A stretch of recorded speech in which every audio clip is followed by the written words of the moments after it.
Assalamu alaikum. We are going to start with our IGCSE maths syllabus, chapter number 1 numbers. हम basically Cambridge के syllabus के साथ चल रहे होंगे. We will start with types of numbers और उसके अंदर natural numbers, integer, prime numbers, square numbers, इन सब चीज़ों को हम लोग cover कर रहे होंगे. अब हमारे पास मुख्तलिफ तरह की types होती हैं. अगर हम लोग numbers के अंदर branches बनाए ना, तो हमारे पास दो तरह के numbers होते हैं. एक होते हैं real और एक होते हैं imaginary. इमेजिनरी का ये मतलब नहीं है कि मेंटली नंबर्स, इसका मतलब है कि जो कॉम्प्लेक्स होते हैं. इसके बारे में हम लोग बाद में देखेंगे. अभी हम लोग रियल नंबर्स के ऊपर फोकस कर रहे हैं. हमारा फोकस सिर्फ रियल नंबर्स पर होगा. रियल नंबर्स के अंदर हमारे पास दो तरह के नंबर्स आते हैं, रैशनल और इरैशनल. रैशनल और इरैशनल, ठीक है, डोंट माइंड माय राइटिंग. और अब उन रैशनल और इरैशनल के अंदर हमारे पास, अब हम लोग रैशनल की बात करते हैं. रैशनल के अंदर हमारे पास फ्रैक्शंस आ जाते हैं. फ्रैक्शन जो होते हैं वो रैशनल होते हैं और इंटीजर्स आ जाते हैं. और अब उन इंटीजर्स के आगे हमारे पास होल नंबर्स होते हैं. ओके, सो होल नंबर्स और होल नंबर्स के अंदर नेचुरल नंबर्स. अभी इनको इन डिटेल अभी डिस्कस करेंगे कि एग्जैक्टली कौन सा क्या है. Firstly let's talk about real numbers. Real numbers जो होते हैं हम उनको डिनोट करते हैं विद वैल्यू आर. ठीक है, हम लोग इसको आर से डिनोट करते हैं. लेट्स इसको भी बॉक्स बना देते हैं. इमेजिनरी है पर कोई बात नहीं. ठीक है, रियल नंबर्स के अंदर हमारे पास इंटीजर्स, फ्रैक्शंस, रैशनल, इरैशनल, हर तरह के नंबर्स आ जाते हैं. इंटीजर्स क्या होते हैं? इंटीजर्स हमारे पास, let me switch to another colour. Okay, इसको भी आर को ऐसे कर लेते हैं. ठीक है, ब्लू से. अब इंटीजर्स जो है वो हमारे पास होल नंबर्स होते हैं. ये होल नंबर्स होते हैं, यानी कि it can be either positive, negative और जीरो. होल नंबर्स होते हैं ये, यानी ये फ्रैक्शन डेसिमल्स में एग्जिस्ट नहीं करते. Does not exist as decimal. ठीक है, they can be negative, they can be zero and they can be positive. These zero is also an integer. ठीक है, और एक चीज और, इसको हम लोग जब इसका सिंबल जो होता है ना, सिंबल वो जी होता है, कुछ ऐसा होता है, जी, डबल जी टाइप, इस तरह का जी होता है. और अब नेचुरल नंबर्स क्या होते हैं? नेचुरल नंबर्स की बात करें तो नेचुरल नंबर्स होते हैं कि ये पूरा पॉजिटिव नंबर्स होता है. इसमें पॉजिटिव इंटीजर्स आते हैं. अगर मैं इसको स्पेसिफाई करूं तो यानी 1 2 3 4 5 6 7 8 9 10, ये पॉजिटिव इंटीजर्स हैं. जीरो से जो स्टार्ट होंगे वो होल नंबर्स होंगे, यानी होल नंबर्स का मतलब सारे नंबर्स. ठीक है, तो इस वजह से हम लोग इसको होल नंबर्स कहेंगे. यानी जीरो के आगे प्लस कर दो या फिर कह दो कॉमा लगा देती हूँ. ठीक है, zero comma all the positive integers आगे फर्दर, या फिर हम लोग इसको नेचुरल नंबर्स भी कह सकते हैं. जीरो के बाद नेचुरल नंबर्स, और पॉजिटिव नेचुरल नंबर्स 1 से स्टार्ट होते हैं, होल नंबर्स 0 से स्टार्ट होते हैं. इस चीज को भी ध्यान में रखना है. अच्छा, अब हम लोग इसको थोड़ा छोड़ गए थे. रैशनल क्या होते हैं? रैशनल नंबर एक ऐसे नंबर होते हैं जिनको हम लोग फ्रैक्शन में लिखा जा सकता है और उसकी सिंपलेस्ट फॉर्म में. ठीक है, यानी हम उसको ए और बी फॉर्म में लिख सकते हैं, जहाँ पे ए और बी दोनों होल नंबर्स होंगे. यानी वो जीरो भी हो सकते हैं, पर अगर जीरो होगा तो वो हमारे पास इंफिनिटी की ऑप्शन आती है, अनडिफाइंड हो जाते हैं. ए और बी. और ये रैशनल के अंदर हमारे पास टर्मिनेटिंग होते हैं और रिकरिंग डेसिमल्स भी आते हैं. इनके बारे में भी देखते हैं, टर्मिनेटिंग क्या होता है, रिकरिंग क्या होता है, और इन सब सब चीज़ों को. So this is something which was important. ठीक है, टर्मिनेटिंग बेसिकली अगर हम लोग देखा जाए तो ऐसे ऐसे नंबर्स होंगे जो कि खत्म हो जाते हैं, यानी एक नंबर पे जाके स्टॉप हो जाते हैं. अगर हम लोग बात करें जैसे टर्मिनेटिंग की, हमारे पास एक एग्जाम्पल अगर हम लोग लेते हैं, जैसे 1/2. ठीक है, ये क्या है? 0.5. तो ये क्या टर्मिनेट हो गया, इसके आगे कंटिन्यू नहीं हुआ, इसको हम लोग कह देंगे टर्मिनेटिंग. अब फिर हमारे पास होते हैं नॉन टर्मिनेटिंग, जिसको हम लोग रिकरिंग कहते हैं, जो कि कॉन्टिन्यूस होते हैं. हम इधर लिख लेते हैं थोड़ा साइड, कलर बदलते हैं. Dark purple. Okay. So we have terminating and non-terminating. Terminating or recurring. ठीक है? Recurring.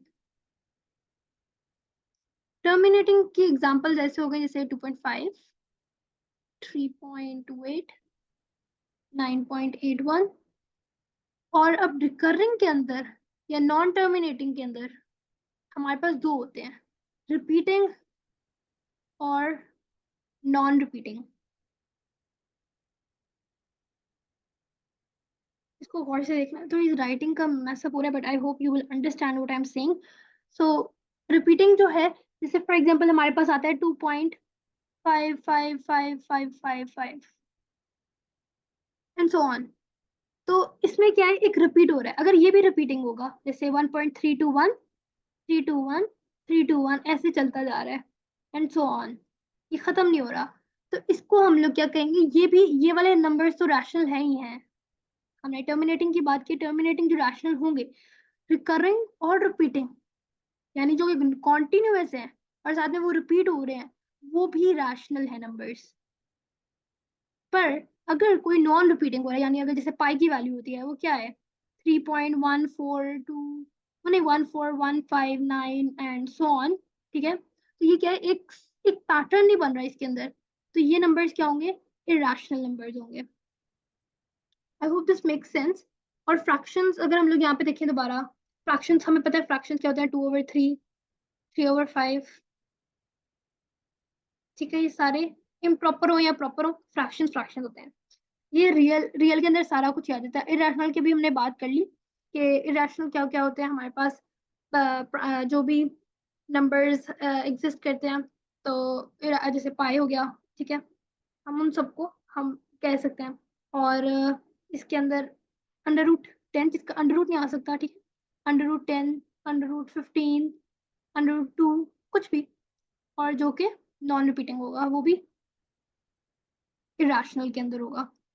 और they make sure non repeating हो और साथ में वो रिकरिंग भी हो, क्योंकि अगर वो टर्मिनेट कर गया, फॉर एग्जांपल अगर उसका आंसर है 1.2438, बस यहाँ पर खत्म हो गया, यानी फॉर एग्जांपल अगर वो इतना लंबा जाके भी यहाँ पर फिनिश हो गया ना, तो ये terminating.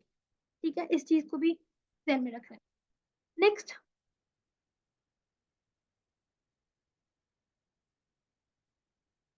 We are going to see कि अब हमारे पास फैक्टर्स क्या होते हैं. Factors, multiples and prime numbers. अब इनकी बात करते हैं. So a factor is a number that divides into another number exactly. For example अगर हमारे पास फैक्टर ऑफ 18 है, ठीक है, अगर हम लोग 18 की लेते हैं, तो हमारे पास 18 के फैक्टर्स क्या होंगे, 1 18 से मल्टीप्लाई होता है, ठीक है, 1 18 is 18, and then 2 9 is 18, then 3 6 is 18. So these are the factors of 18. जो नंबर उससे डिवाइड होता है. A factor is a number that divides into another number exactly. अगर हम लोग 18 को 3 से करेंगे डिवाइड, तो वो 6 exactly आंसर आएगा. एग्जैक्ट का मतलब है होल नंबर या इंटीजर. तो ये आना जरूरी है for it being a factor. अगर मैं कहूँ 18/7 करो, तो अब यहाँ पर हमारे पास डेसिमल्स में वैल्यू आएगी या फ्रैक्शन, मजीद फ्रैक्शन आ जाएगा. तो डेसिमल में जो वैल्यू आएगी वो फैक्टर नहीं होगी. This will not be factor. तो 18 के ये फैक्टर्स हैं. और अगर every number has at least two factors, this is a very important point, that every number has at least two factors. कम से कम उसके टू फैक्टर्स होंगे ही होंगे. फॉर एग्जाम्पल अगर हम लोग एक वैल्यू एक लेते हैं 7, 7 का फैक्टर क्या होगा, it's going to be 1,7. एक the one, एक नंबर 1 और फिर वो एक नंबर itself. तो हर नंबर का कंपल्सरी है कि उसका ये होगा. तो हम उसी चीज को प्राइम नंबर कहते हैं. ये चीज जो है प्राइम नंबर होती है, यानी 7 एक प्राइम नंबर है. मैं इसको pn से लिख रही हूँ अभी, ठीक है. तो प्राइम नंबर ऐसा नंबर होता है which has exactly two factors, exactly two factors, एक वो नंबर खुद और एक 1, ये 2 फैक्टर्स होते हैं इन प्राइम नंबर्स। और अगर हम लोग देखें, अगर हम लोग एक प्राइम नंबर के अंदर एक चीज इंपॉर्टेंट है जो कि पता होनी चाहिए, दैट इज 1 जो है 1। अब इसके फैक्टर्स अगर हम लोग सोचें तो क्या बनेंगे? हमने कहा एक नंबर 1 होगा और एक वही नंबर जो कि खुद वो है। यहाँ पे भी हमने देखा ना एक 7 है, तो एक तो 1 होगा और साथ में 7 खुद बहुत होगा, तो हमने कहा 1 तो होगा, उसके साथ दूसरा एक 1 होगा। तो क्या ये दोनों एक ही हैं? तो हमने कहा प्राइम नंबर क्या होगा जिसके एग्जैक्टली 2 फैक्टर्स होंगे। तो 1 के एग्जैक्टली 2 फैक्टर नहीं है, 1 का सिर्फ एक ही फैक्टर है और वो है 1। इसलिए 1 is not a prime number. 1 is not a prime number. ठीक है, 1 is not a prime number. So क्योंकि इसके पास सिर्फ एक फैक्टर है। और एक और मजे का पॉइंट जो है कि 2 is the only even number. सारे ऑड नंबर्स, सारे ऑड प्राइम नंबर्स होते हैं, सिर्फ 2 एक वाहिद नंबर है जो कि इवन है और वो प्राइम है। And we should at least know कि हमारे पास क्या क्या कौन कौन से प्राइम नंबर्स है। They should be on your fingertips because they are asked in the questions readily. The 2, 3, 5, and then 7, and then 11, and then 13, and then 17, and then 19.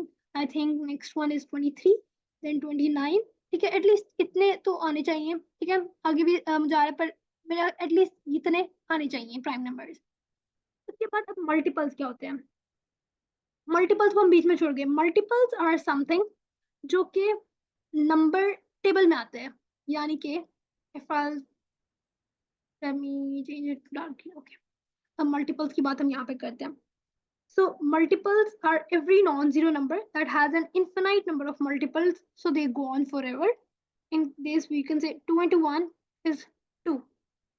So 2 जो है ये इसका मल्टीपल है, 2 का 2 मल्टीपल है। 2 into 2 is 4.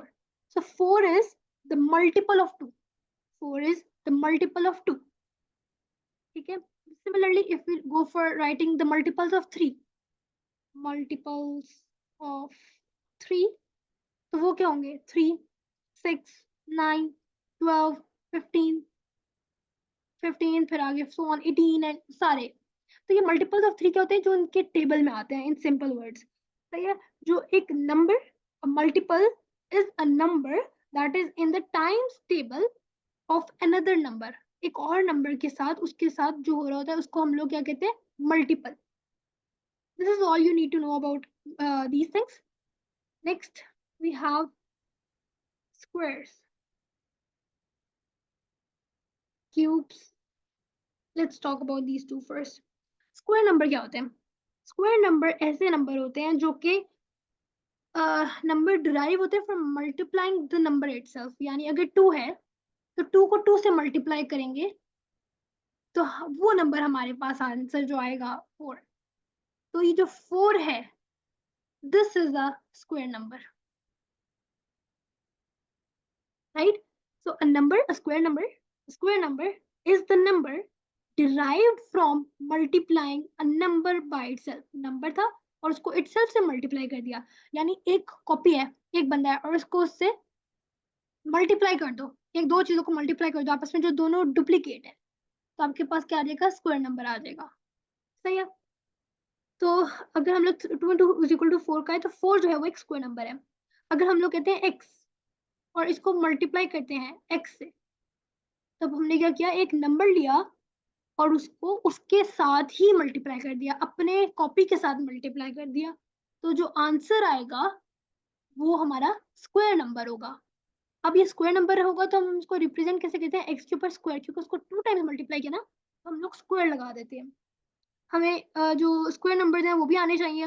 1 का square 1, 2 का square 4, 3 का स्क्वायर 9, एंड देन 4 का स्क्वायर 16, 25, 36, and then 7 का स्क्वायर 49, 64, 81, then 100, and then 11 का स्क्वायर होता है 121, 12 का स्क्वायर होता है 144। एट लीस्ट यहाँ तक आने चाहिए, पर इससे आगे द प्रेफर्ड वेज 20 तक आपको स्क्वायर नंबर्स आने चाहिए। Then talking about cube numbers, cube number बिल्कुल quite similar है than the square numbers. A cube number is a number that is derived from multiplying a number by itself twice. एक number लिया और उसको 2 दफा itself से multiply कर दिया, ठीक है, अपनी 2 कॉपीज से मजीद मल्टीप्लाई कर दिया। तो ये फाइनल प्रोडक्ट आएगा ना, 2 into 2 is 4, 4 into 2 is 8. So 8 is the cube number, cube number. तो यानी 2 एक नंबर है और उसको उसकी कॉपी ली और उसको 2 दफा मल्टीप्लाई कर दिया, उसको हम लोग क्यूब नंबर कहते हैं। A cube number is a number derived from multiplying a number by itself twice.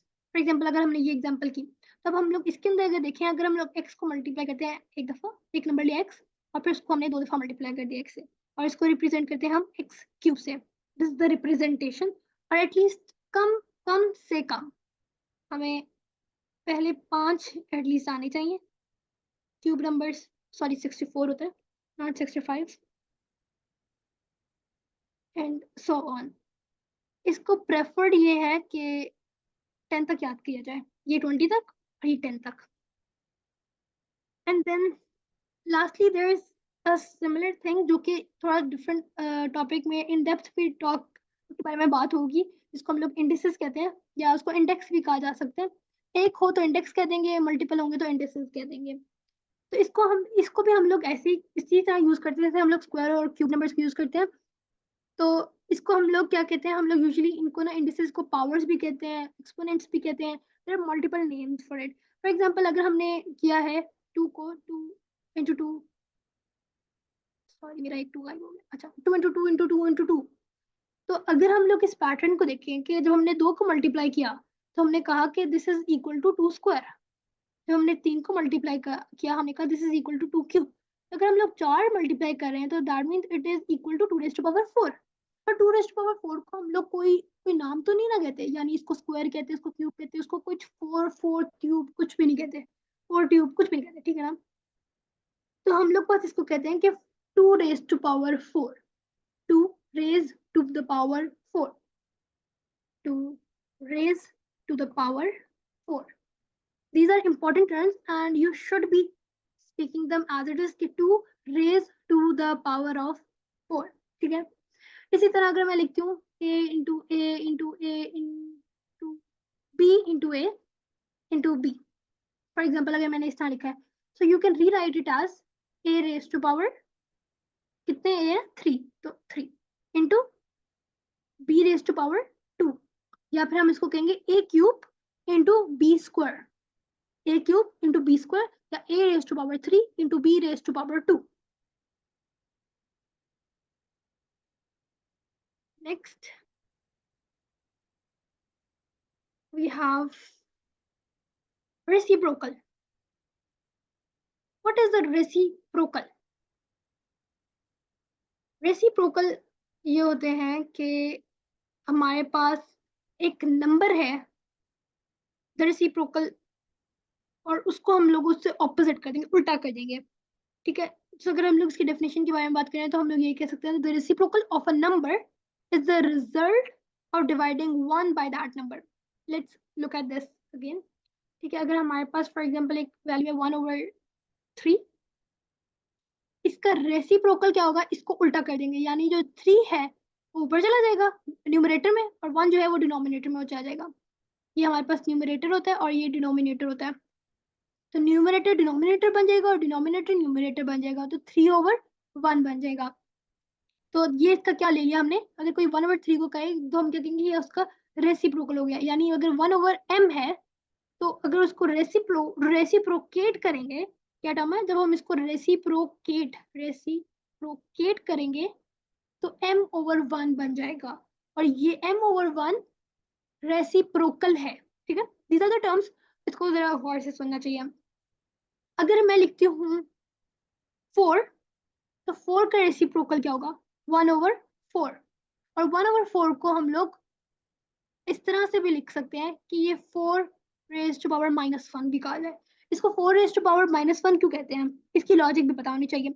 1/4 जो है, क्या मैं इसको 4 रेज़ टू पावर 0 लिख सकती हूँ, नीचे 4 लिखूँ, और इसका मतलब है यहाँ पे कुछ भी नहीं है तो ये 1 है, क्योंकि 4 रेज़ टू पावर 0 1 है, 4 की पावर 1 जो है वो भी 4 है। तो ये बिल्कुल ये दोनों, ये वाली लाइन और ये वाला फ्रैक्शन और ये वाला फ्रैक्शन आइडेंटिकल है, is congruent to this one. Congruent का मतलब होता है कि उसके बिल्कुल एग्जैक्ट है, ये दोनों एग्जैक्टली हैं। तो मैं इसको इस तरह भी लिख सकती हूँ। फिर अब जब मैं चाहती हूँ कि कोई भी मेरा डिनोमिनेटर ना रहे, सब कुछ ऊपर चला जाए, तो क्या करूंगी मैं, 4 और ये -1 जो है वो ऊपर चला जाएगा। तो 0 - 1 इज -1। इस तरह से हमारे पास यहाँ पे डायरेक्ट आंसर आएगा 4 - 1। तो अगर कोई भी वैल्यू है, जैसे फॉर एग्जाम्पल 1 अगर यहाँ पर वैल्यू है x और x का रेसिप्रोकल क्या होगा, 1/x, तो हम उसको कितना रिप्रेजेंट करेंगे, x⁻⁻1 से। ठीक है, और दैट्स इट। ठीक है, ऑल्सो लेट मी सी, कुछ अगर हम लोगों ने इसमें मिस तो नहीं कर दिया। There is one more thing जो कि मुझे याद आया, I should have mention and this. Okay, तो इरेशनल नंबर्स के अंदर हमारे पास ये तो हमें पता चल गया कि वो ये √10 होते हैं। इनको हम लोग एक टर्म भी कहते हैं, √10, √2, इनको कहते हैं सर्ड्स।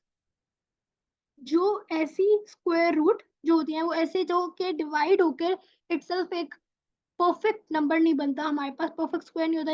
यहाँ पे अगर √16 होता तो उसका आंसर 4 होता, पर √2 का आंसर डेसिमल्स में है, तो इसको हम क्या कहते हैं, सर्ड्स। जो नॉन स्क्वायर इंटीजर होता है, स्क्वायर रूट, ऐसा square root that of a non square integer, it is called a surd. ठीक है, तो हम लोग काफी कैलकुलेशन होती है तो हम लोग इस सर्ड फॉर्म के अंदर छोड़ देते हैं। अगर नॉन कैलकुलेटर वाला पेपर होता है, उसमें अगर कोई वैल्यू आ रही हो √2 या √7, कुछ ऐसा non perfect non square integer के साथ कोई वैल्यू आ रही हो, तो हम उसको एज अ सर्ड फॉर्म के अंदर ही छोड़ देते हैं। ठीक है, and make sure that you use your calculator in your exam whenever you have to, मतलब अगर आपके पास है ऑप्शन तो you can always go for it. Okay, actually just go for the next page. ठीक है, negative numbers. What are negative numbers?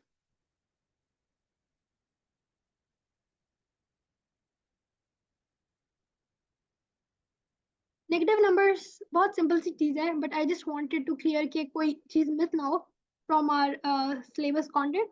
So negative numbers are any number that is less than 0। उल्टा बना दिया, less than 0। numbers less than 0 are negative numbers। ये इसका number line बनती है, तो ये 0 है, ये 1 है, ये 2 है, यहाँ पे -1 और -2 होता है। So these are negative numbers. बहुत सिंपल सी बात है, but you can also see them. Negative numbers को हम लोग कहाँ पे ज़्यादातर यूज़ कर रहे होंगे, जो मेजोरिटी जहाँ पे नेगेटिव नंबर्स का बहुत इंपॉर्टेंट रोल है, वैसे मोस्टली हर जगह है, पर टेम्परेचर के बारे में, या फिर अगर हम लोग डेप्थ की बात कर रहे होंगे, हम लोग लॉस की बात कर रहे होंगे, डेली मैथमेटिक्स देखेंगे आगे, उसके अंदर ये सारी चीज़ें जो होंगी वो इंपॉर्टेंट होंगी। अब कुछ रूल्स भी हैं नेगेटिव नंबर्स को यूज़ करते हुए, क्योंकि अक्सर ऐसा होता है स्टूडेंट्स देख के ना डर जाते हैं कि मतलब नेगेटिव नंबर्स को किस तरह से डील किया जाए। अब मल्टीप्लाई और डिवाइड करते वक्त ना नंबर्स को बहुत ध्यान में रखना है कि जो दो नंबर अगर सेम साइन रखते हैं ना, तो वो हमेशा पॉजिटिव बनेंगे। यानी अगर -12 को डिवाइड किया है -4 से, तो आंसर आएगा 3। और इस ब्रैकेट्स को लगाना, जब भी नेगेटिव नंबर्स का डील करना हो ना, तो ब्रैकेट्स को दूर लगाना चाहिए, क्योंकि वरना प्रॉब्लम आ जाती है और हमेशा गलत कैलकुलेशन हो जाती है। इसी तरह -3 इंटू -2 इज 6। तो ये दोनों माइनस माइनस थे और ये 6 हो गया। पर अगर दो डिफरेंट नंबर्स हैं, फॉर एग्जांपल अगर हम लोग डिवाइड करें -12 को डिवाइड करें 4 से, तो आंसर आएगा -3। इसी तरह अगर -3 को मल्टीप्लाई कर रहे हैं 2 से, तो आंसर आएगा -6। ब्रैकेट लगाना था, बताया नहीं। ठीक है, और इसके अलावा अब हमारे पास अगर हम लोग एडिशन या सब्ट्रैक्शन कर रहे हैं, ठीक है, तो उसके अंदर भी इसको और से देखना होता है कि कभी भी सब्ट्रैक्ट कर रहे हो अगर हम लोग 5, जैसे फॉर एग्जाम्पल 5 माइनस -3, तो ये हमेशा पॉजिटिव हो जाएगा, क्योंकि 5 माइनस माइनस क्या होता है, प्लस, इज इक्वल टू 3, तो ये आंसर आ जाएगा 8। अगर अगर ऐसा हो कि 7 हो प्लस हो और यहाँ पे माइनस हो, तो ये हमेशा माइनस हो रहा होगा, 7 प्लस माइनस माइनस, तो ये हमारे पास 4 आ गया। प्लस होगा तो आंसर भी प्लस आएगा, माइनस होगा तब भी आंसर प्लस आएगा। प्लस होगा, माइनस होगा आंसर माइनस आएगा, माइनस होगा प्लस होगा आंसर माइनस आएगा. And one more last thing which you should know के -2 square is not equal to -4. ठीक है, तो कैलकुलेटर को यूज करना जरूरी है क्योंकि 2 स्क्वायर जो होता है वो 4 होता है. -2 का अगर हम लोग इस तरह से स्क्वायर लेंगे ना, अगर हम लोग -2 का इस तरह स्क्वायर लेंगे तब आंसर हमारा 4 आएगा. पर अगर हम लोग इस तरह से आंसर निकालेंगे ना, इसका मतलब है कि वो कैलकुलेटर ये देख रहा है कि 2 का स्क्वायर 4 होता है और -7 में मल्टीप्लाई हो रहा है तो -4. ये चीज इस तरह और ये चीज इस तरह, इस चीज को जरा गौर से देख रहे हैं. ओके. एंड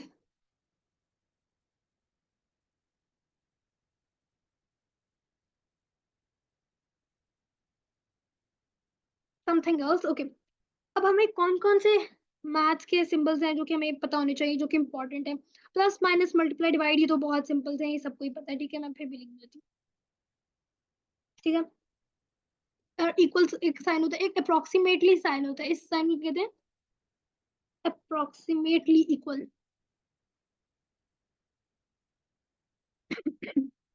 फिर हम लोग इस साइन को कहते हैं, जो मैंने अभी पहले यूज किया पीछे, इसे हम कहेंगे नॉट इक्वल्स टू. ये चीज बराबर नहीं है, 1 is not equal to 11. ठीक है, इस तरह की बात. या फिर 2 + 2 is not equal to 5. And then we have this 3 lines. ये भी मैंने पहले यूज किया था. इसको हम लोग कहते हैं आइडेंटिकल कॉन्ग्रुएंट, यानी हम लोग कह सकते हैं कि 2 + 2 इज कॉन्ग्रुएंट टू या इज इक्वल टू 4. इस तरह की सिचुएशन भी हम लोग या कर सकते हैं. ठीक है, फिर हमारे पास इनइक्वालिटी के साइन होते हैं. This is greater than, this is less than, this is greater than and equal to, this is less than and equal to. ठीक है. Okay, and then there are more symbol. अगर हम लोग बात करें, जैसे अगर मैंने लिखा है 3 raised to power x, तो इसको हम लोग पावर कह सकते हैं, इंडिसेस कह सकते हैं, एक्सपोनेंट्स कह सकते हैं, कुछ भी कह सकते हैं. फिर एक ये हमारे पास होता है स्क्वायर रूट, ये होता है हमारे पास क्यूब रूट, एक ये होता है plus minus.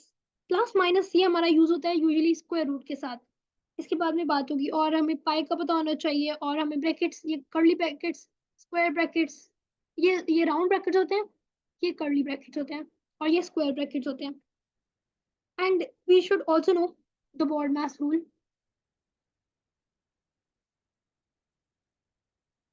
That is bracket, and then this is operator. ठीक है, ऑपरेटर भी इसको कहते हैं, कुछ लोग ऑर्डर भी कहते हैं. ये जो मैंने पावर लिखी है इसको हम लोग ऑपरेटर भी कह सकते हैं. ठीक है, ये क्योंकि एक ऑपरेटर है, इसका ऑपरेटर है. सबसे पहले ब्रैकेट्स को सॉल्व करना है, फिर ऑपरेटर को, फिर डिवीजन, फिर मल्टीप्लिकेशन, फिर addition, and then finally subtraction. इस तरह से इसका रूल जो है BODMAS को यूज किया जाता है. ओके, और अगर फॉर एग्जांपल हमारे पास एक कैलकुलेशन है और इसके अंदर फ्रैक्शंस भी हैं, पावर्स भी हैं और रूट्स भी हैं, तो अगर फ्रैक्शंस के लिए अगर हमारे पास फॉर एग्जांपल अगर ऐसे है 7+3/5 - 2, फॉर एग्जांपल इस तरह की फ्रैक्शन, तो इसको हम लोगों ने किस तरह डील करना है. हमने इसमें पहले डिवाइड करना है, प्लस करना है, क्या करना चाहिए. हम क्योंकि इसको डिवाइड नहीं कर सकते डायरेक्टली, इस तरह के सिनेरियो में क्या करेंगे, हम कहेंगे 7+3 पहले होगा. ठीक है, क्योंकि अब हमने ब्रैकेट लगा लेंगे, हम खुद ब्रैकेट लगा लेंगे क्योंकि हमें पता ही पहले होगा. फिर हम डिवाइड करेंगे किसको, पहले ब्रैकेट को सॉल्व करेंगे, जो अगली ब्रैकेट है वो 5 - 2 है. तो BODMAS के हिसाब से अब पहला क्या काम है, ब्रैकेट सॉल्व करो. 7 8 9 10, तो हमारे पास 10 हो गया. इसको डिवाइड करना है 5 - 2 से 3, ब्रैकेट ब्रैकेट सॉल्व कर लिया ना. अब ना ऑपरेटर है, अब डिवीजन है, डिवीजन कर देंगे 10/3. ठीक है, फिर उसके बाद इस तरह से इसका ये फाइनल आंसर आएगा. तो अगर हमारे पास पावर्स हैं, फॉर एग्जाम्पल अगर इस तरह का क्वेश्चन है 2 raised to power 3 + 2, इस तरह के क्वेश्चन में हम क्या करेंगे, अब हम इधर ब्रैकेट अपनी खुद से इमेजिनरी लगा देंगे. तो इसका मतलब है 3 + 2 होगा पहले, फिर आंसर आएगा. ठीक है, और अगर हमारे पास रूट्स हैं और रूट्स में अगर लिखा हुआ है 9 + let's say 16. ओके, तो 9 + 16 वी डोंट नो क्या होगा. अब हम लोग इसको हम लोग डायरेक्टली सॉल्व नहीं कर सकते क्योंकि हमारे पास प्लस का साइन बीच में आ गया. तब हम क्या कर रहे होंगे इसके लिए, 9 को और +16 को खुद से इमेजिन कर लेंगे, तो इट विल बी 25, और फिर आंसर हमारे पास 5 आ जाएगा. So this is the way we will be doing these questions, and this is it for this class.